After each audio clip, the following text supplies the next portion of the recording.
These three interior designers have been given a photograph of an empty studio loft. They have free reign to design it in any way they please. Hi, I'm Noz Nozawa, and I absolutely love color and texture and layering patterns and all of the above. Hi, my name's Darren Jett. I'm an interior designer based in New York City, and I am giving you your fantasy. My name is Joy Moyler. I'm an interior designer based in New York, and my style is classic, relaxed, and approachable. No clients, no restrictions, just blank space.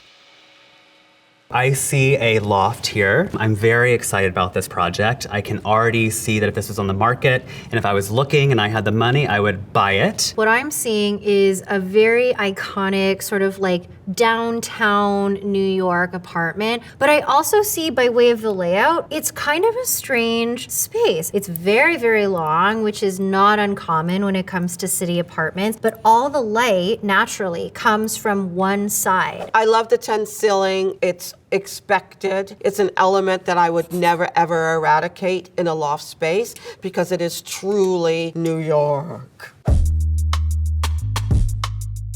I could totally see like a curry yellow, like a really rich, maybe almost like a green undertone mustard on the walls. One thing that I also want to probably address is figure out what's happening here. I don't really love this kind of thing that's interrupting the flow with these beautiful windows that look out onto probably a really cool streetscape in Soho. It looks to be perhaps a walk-in closet. I would move that walk-in closet probably into the bedroom and have a very cool space over there. I would love to open this up and create a really cool entertaining zone. If you have 3 windows, how amazing would it be if we could make 6? So think about if we could actually mirror this wall right here. Maybe it's like a tinted mirror like this. So when I look at these windows, of course they're beautiful, but also like there's already not that much light coming through, let's be honest. So thinking of someone who loves Morocco, loves Marrakesh, and is inspired by like traditional Moroccan riad homes. And so I'm loving the idea of doing window treatments where we do like a fabric covered cornice over each of the windows in a traditional Moroccan horseshoe arch shape. So what a cornice is, sometimes people call them valances, some people pronounce them valances. What they technically are a wood frame that goes over the top of the window or over the top and down the sides of a window to hide other curtains or to hide like yucky window frame things. My approach is to maintain the tin ceiling, maintain that brick wall. I would never get rid of a brick wall, and just kind of work from there. I want to create separate zones for seating and relaxing, but if I built walls, you would feel as though you were in a jail. I don't care what anybody says. This light wall here is the only source of light for the entire loft. So in order to create separation of spaces, you need something that's lacy and also something that does not go to the ceiling. And so the placement of these screens answers that solution. I would love to perhaps do some vertical blinds. How cool would that be to really give some verticality in this, kind of long space, but to also give that nod to the 70s and nod to some really cool designers such as Joe Dorso or Brace Shable. As I think about the floors, to be honest with you, even though every texture in this apartment is kind of amazing on its own, there's a part of me that feels like this floor is like not in good shape. So why don't we recover them? Again, inspired by, just sort of Moroccan tradition. I want to do a tile mosaic on the floor. I'm really excited about that. Zalige is one of my favorite mosaic materials. It's all hand cut by artisans in Morocco. And we could do like a teal and indigo fantasia of amazing tile on the floor, and that could be sort of one of the places where we do color and pattern, but it's built in as opposed to what's more expected of doing tons and tons of patterning on the upholstery. The overall vibe of this space should be one that is a bit understated and a bit muted. And I think that in order to not create a space that feels super high contrast, we could do a carpet underfoot that really, it's not white and it's not beige, but it has that sort of hint of a neutrality to it. So I like this carpet here. It's actually more of like an almond color. I have so many clients who ask me for a seating pit, so many people who are interested in this kind of like sunken living room from a sort of atmospheric perspective. I also love the idea of creating a bit of drama. A chaise lounge it makes you relax. It forces you to be quiet. It forces you to just have a moment where you maybe turn the music to some real cool Nina Simone and you just kind of grooving and vibing. The couch is a sustainable vegan leather, so no cows were harmed in the making of it. The little black side table, again, is a wiry little table. It's functional.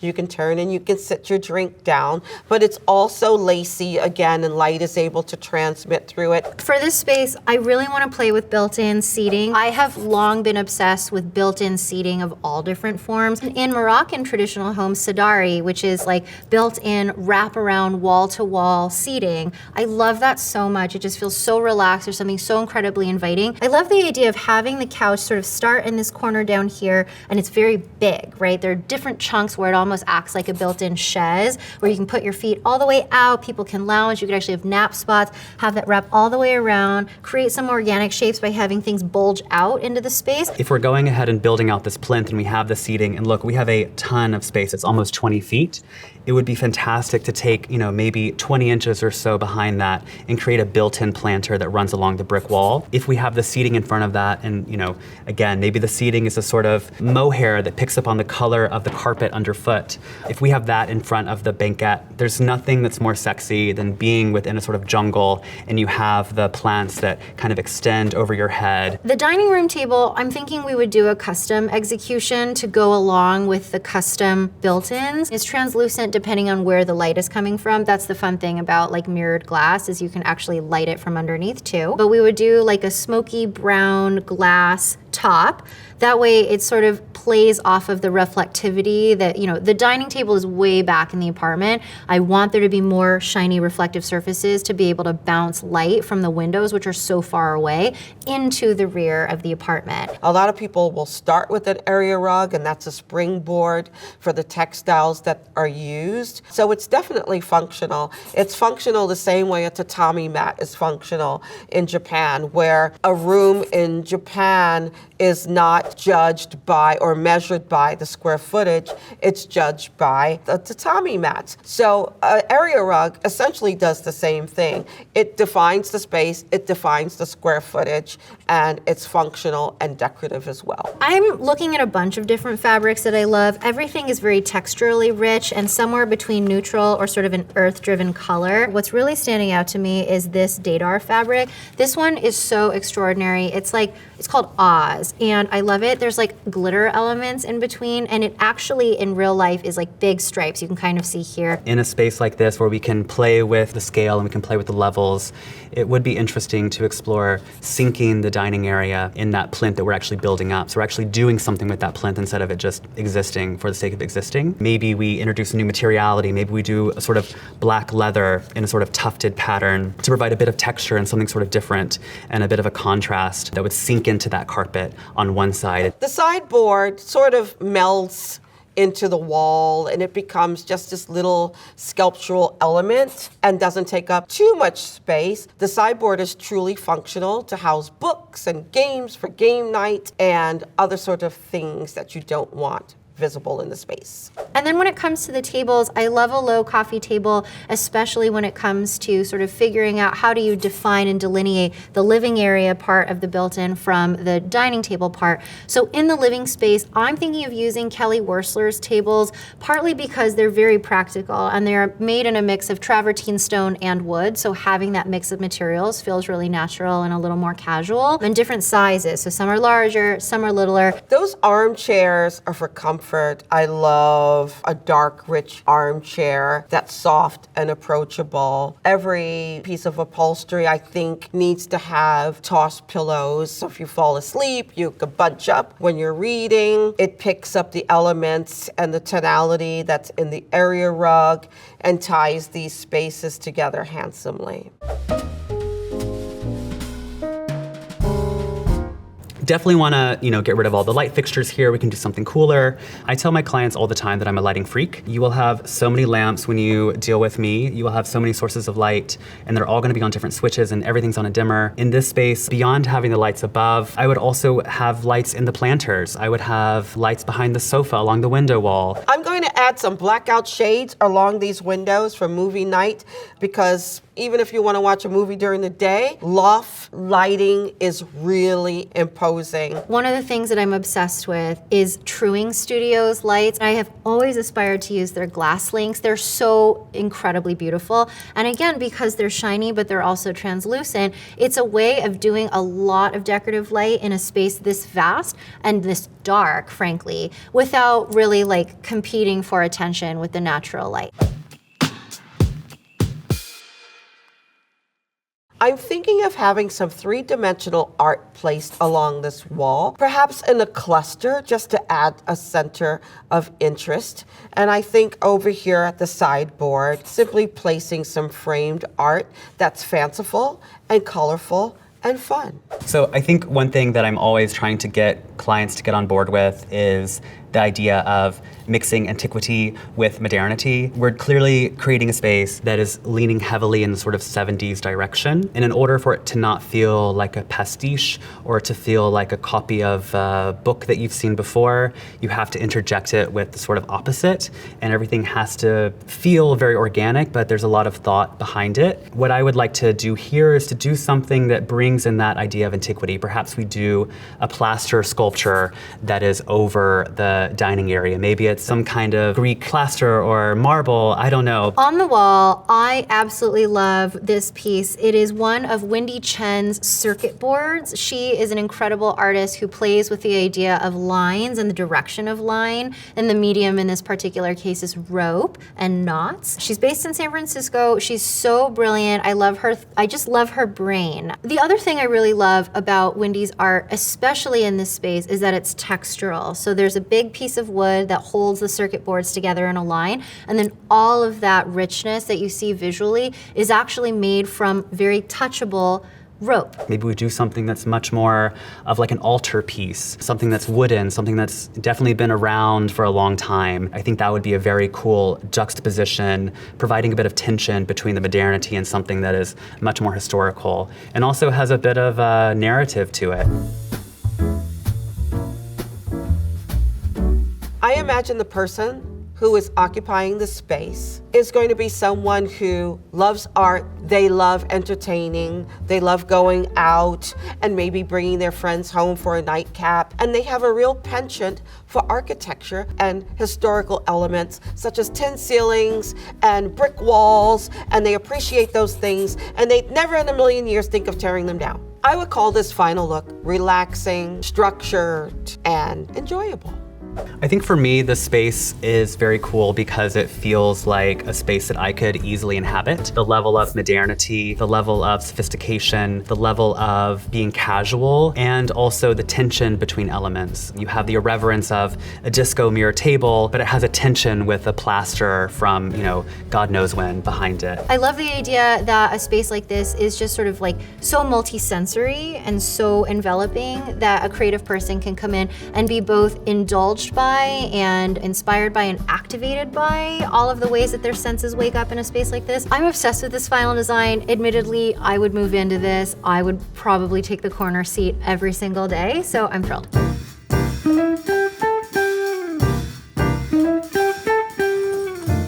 Whoa! Oh my God. Whoa, Nelly! Goodness. Wowza! I think I need to start smoking something. My stuff is so conservative. No way. I need to start smoking. Wait, but we have like some similar vibes actually across all of ours. Yeah. I love that we both ended up in built-in seating, but I was inspired just by like Riyadh's. I've never been to Morocco. It's like very high on my list of places, so that was kind of the inspiration. And I love this. I love that art on the wall. Thank you. Is that woven leather? Tell us about that. Yeah, so What this that? is Wendy Chen. She's a San Francisco artist who I absolutely love, and this is one of her circuit board pieces. So she does a ton of different knots, and basically the whole concept here is inspired by Silicon Valley's like circuit board. Okay. You just went very like West Coast on me right now. Seriously. Can you tell she's part of Silicon Valley? but I have to say I love the it's giving very Marrakesh, which I think is very cool. You took like the kind of It is very artist Marrakesh, yeah. vibe, and I'm getting like a little bit of 70s like Yves Saint Laurent. He's like hanging out in here with like his, cool friends and I was thinking that's very Joe D'Urso. oh, hell yeah. Oh, That was amazing. definitely on the mood board. You're reading my mind over here. I love it. I love it. We should definitely hang out. I go to sleep way before you did. I just love the seating and the ceiling more than anything. For me, if everything else were removed, I just think the lines of the horizontal banding of the seating elements and the ceiling, in and of itself, those two elements I think are so strong. You can almost insert anything into that. For example, you could switch out that flooring Right. with Noz's floor, and you're still captivated by the ceiling, and that just sort of pattern still pops. The lights are really fun too. It's like, Yeah. how do we keep the idea of a loft? And it's like, you have the brick walls, you have the tin ceilings. I didn't want to eliminate that because Yeah. it felt intrinsic to Yeah. the nature of a Soho Actually, or none of artist us loft. did. Yeah, Yeah. we loved all of I that. sort of kept those things. Yeah, I think Same. they're very I did, cool. because I think it's important to sort of maintain that heritage of the Yeah. space. Definitely. Absolutely. Definitely. What are those on the wall adjacent? Yeah. These are three-dimensional flowers that are 15 inches in diameter. You can look at these plants, these flowers on the wall, but imagine being in the garden and hearing hummingbirds and that sort of thing So to pretty. quiet all the New York sounds going on outside of those windows. Definitely. I think I'm going to go back to the Joe D'Urso days. And I would steal this planter, like just to have all of that natural life behind the built-ins. I'm just like, oh, like all I have to do is just cheat this forward, Pull it like forward. 18 inches. And then what is this? Are these slats? Oh, those are vertical blinds. Oh, amazing. So just pushing it so in that retro direction. chic. I Yeah. love a vertical blind. Yeah. And I love the fireplace there as well, that it Yeah. isn't a full height obstruction, that light passes through it again. And then to that point, what I would definitely steal are these screens. I think they would work wonderfully in this space. I love them so much. They're really giving that vibe, which is actually very similar to the vibe that you're Marrakesh, creating. yeah. Right. And I love the shape of the windows. I think they're so sick. And also, is this the Didar? Yeah, it is. The Oz. I Yeah. love the Didar Oz. I love them so much. And I think this colorway is really, really cool. And I just love that kind of stripe and how it starts to sort of ombre out on the edges. And With kind like glitter. Yeah, glitter. The like glitter threads. why not? Yeah. Why not?